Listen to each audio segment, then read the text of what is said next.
Hello, BookTube, and welcome back to a series of videos in which I am reading you a book. We are reading the Gospel according to St. Matthew, and we are up to chapter 26, very near to the end of the Gospel.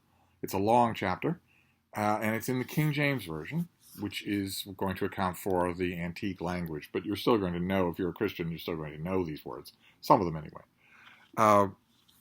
We have seen in the last few chapters that Jesus has been speaking to his disciples. There's been no human action of any kind other than that. He has been telling them about all the things that the kingdom of heaven is like or represents, especially stressing its unpredictability and its imminence.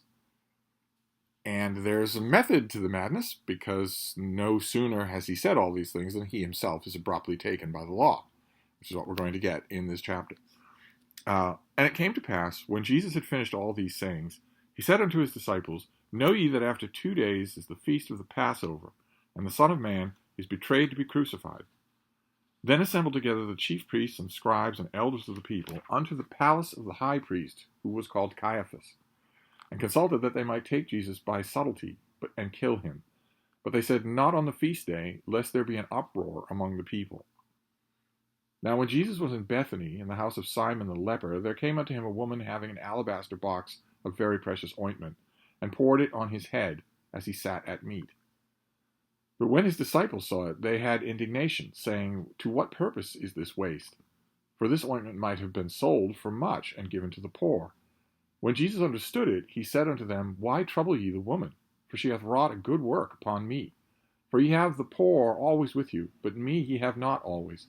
For in that she hath poured this ointment on my body, she did it for my burial.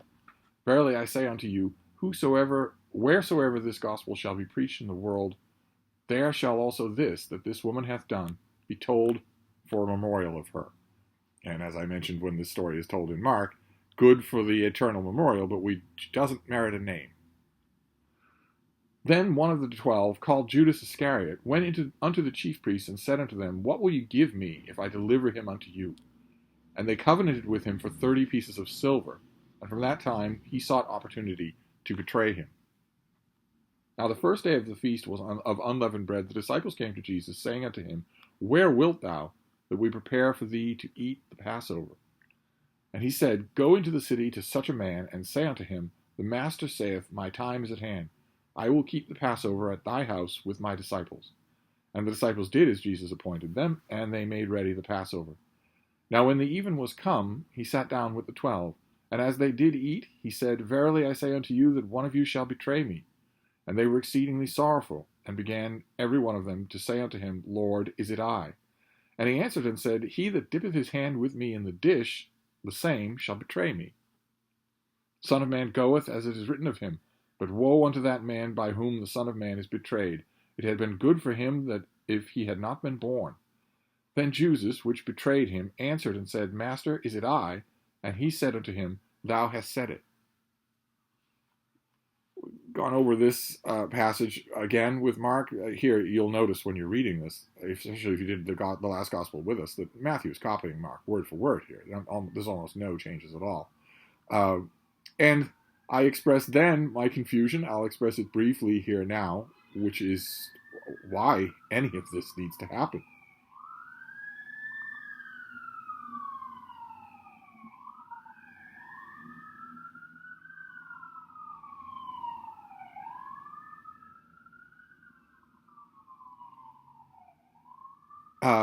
Not only why there needs to be this low-rent Greek drama about a disciple betraying Jesus, but also even the pragmatics of it. The gospel says that Jesus tells his disciples, the person who dips his hand in the dish with me is the one who will betray me. Presumably that is Jesus narrating an action that's happening. Which would mean that the disciples would see it. And yet, the natural human thing for them to do, if they saw who the traitor was, would be to stop the traitor. But more than that, Judas has been with Jesus all this time. He's been with the disciples all this time. He's seen all these miracles. He's heard the word directly from the mouth of the word, directly from the Lamb of God. And yet, when he says to Jesus, Is it I? knowing, as we've been told, that it is him. He has already arranged for the betrayal of Jesus. Jesus just says, well, you said it, and that doesn't do anything. I guess my point is, why would Judas ask? If he already knows, why would he ask? Unless it's out of sheer spitting mockery. And where would that come from? When all the other disciples love Jesus so much they're willing to die for him. They aren't willing. In the end, their spirit is willing, but their flesh is weak. But their loyalty is certainly voiced. Why doesn't Judas feel that? What is the reason for it? Jesus says better that man had never been born, but Judas was born, and he presumably has not been marked out for this role from the beginning of time. It's lacking in motive, I guess, is what I'm saying. And for Judas to look Jesus in the face and ask him, is it I? Have Jesus show that he knows that it is and not change? Anyway, I guess we're supposed to have a villain. And I guess having a villain seems like such a human thing. A tawdry human thing for a story that in this chapter and the next one is moving beyond human matters. But anyway, let me continue here. And as they were eating, Jesus took bread and blessed it and brake it and gave it to his disciples and said, "Take, eat, this is my body." And he took the cup and gave thanks and gave it to them, saying, "Drink ye all of it, for this is my blood of the New Testament, which is shed for the many of the remission of sins. But I say unto you, I will not drink henceforth of this fruit of the vine until that day when I drink it new with you in my Father's kingdom." And when they had sung an hymn, they went out unto the Mount of Olives. Then saith Jesus unto them, "After ye all shall be offended because of me this night, for it is written, I will smite the shepherd, and the sheep of the flock will be scattered abroad. But after I am risen again, I will go before you into Galilee." Peter answered and said unto him, "Though all men shall be offended because of thee, yet I will never be offended." And Jesus said unto him, "Verily I say unto thee, that this night before the cock crow, thou shalt deny me thrice." Peter said unto him, "Though I shall die with thee, yet I will not deny thee." Likewise also said all the disciples. Then cometh Jesus with them unto a place called Gethsemane, and saith unto the disciples, "Sit ye here, while I go and pray yonder." And he took with him Peter and the two sons of Zebedee, and began to be sorrowful and very heavy. Then saith he unto them, "My soul is exceedingly sorrowful, even unto death. Tarry ye here, and watch with me." And he went a little further, and fell on his face, and prayed, saying, "O Father, if it be possible, let this cup pass from me. Nevertheless, not as I will, but as thou wilt." And he cometh unto the disciples, and findeth them asleep, and saith unto Peter, "What, couldst thou not watch with me 1 hour? Watch and pray, that ye enter not into the temptation. The spirit is indeed willing, but the flesh is weak." He went away again a second time, and prayed, saying, "O my Father, if this cup may not pass away from me, except I drink it, thy will be done." And he came and found them asleep again, for their eyes were very heavy. And he left them, and went away again, and prayed the third time, saying the same words. Then cometh he to his disciples, and saith unto them, "Sleep on now, and take your rest. Behold, the hour is at hand. The Son of Man is betrayed into the hands of sinners. Rise, let us be going. Behold, he is at hand that doth betray me." Very human moment. Wonderfully human moment, where Jesus begs repeatedly not to go through what he's about to go through. He knows when it's going to happen, and he also knows where it's going to happen. He is in the place of his betrayal. But he begs that it not happen. And he can't confide in these disciples who've been with him all this time. They fall asleep. He's alone. And while yet he spake, lo, Judas, one of the 12, came, and with him a great multitude with swords and staves from the chief priests and the elders of the people.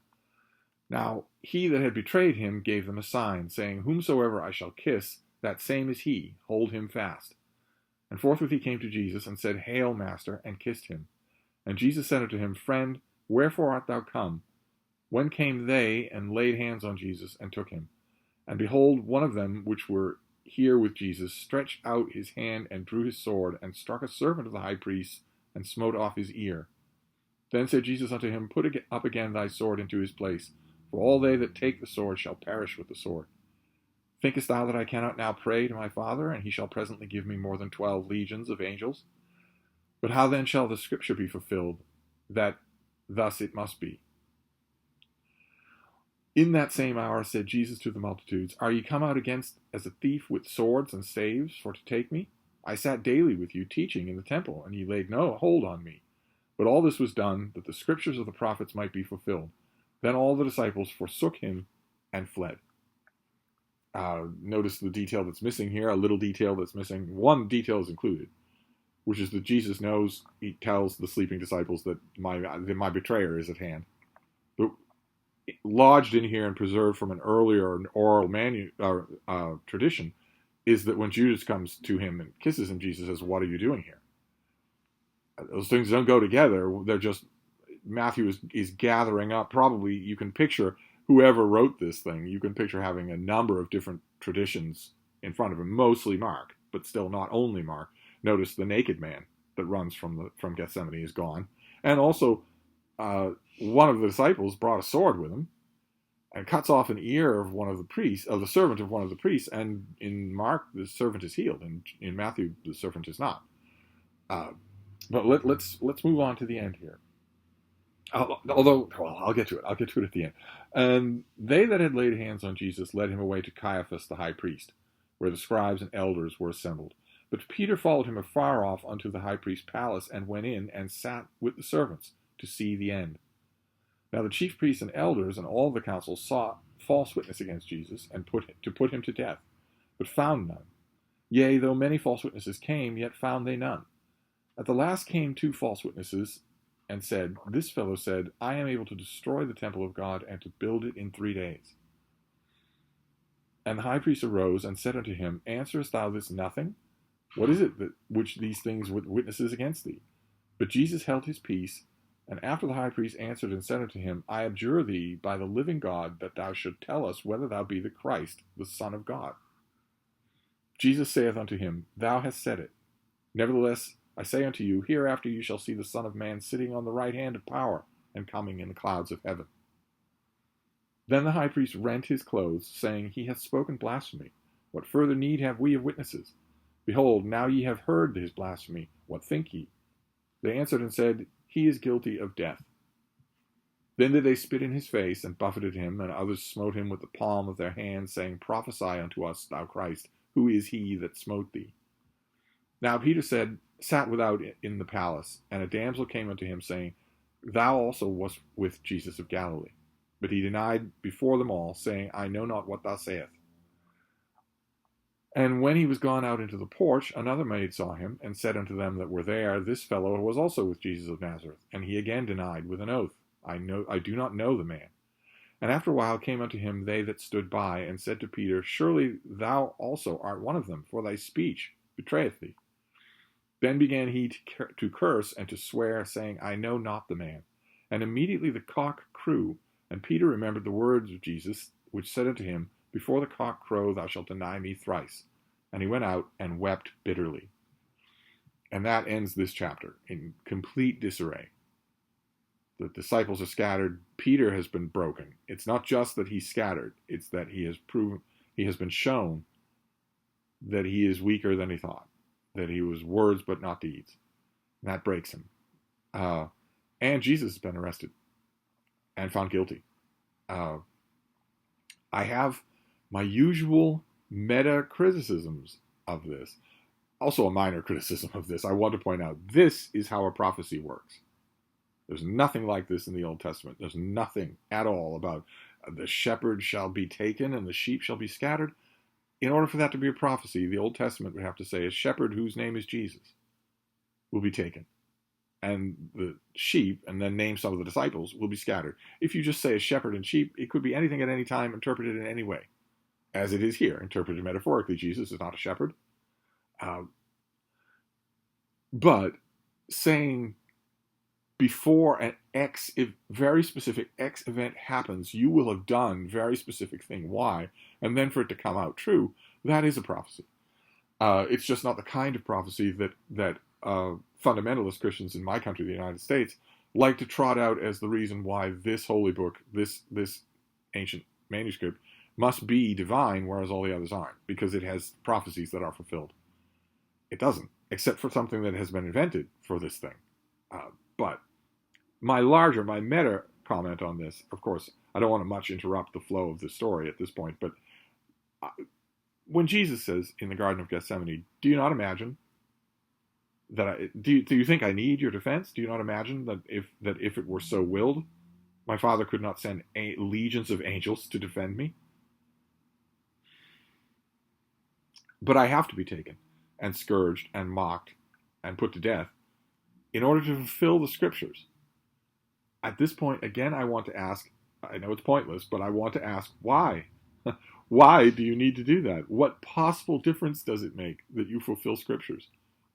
Where does that idea even come from that you would even care about it? Imagine what would have happened here if legions of angels had arrived. There would be not a single unbelieving heart. Like I said with Mark, it seems here that a divine meta-narrative of the type that we want to be told is happening here, that a vessel of God has come to earth to deliver a new message to humans, is being subverted in favor of a very human drama. And of course, you don't have to be a practicing Christian to know that very human drama takes off. We come to its climax and conclusion in the next 2 chapters. So we will move on to them next time. I'll see you then. Thank you, BookTube.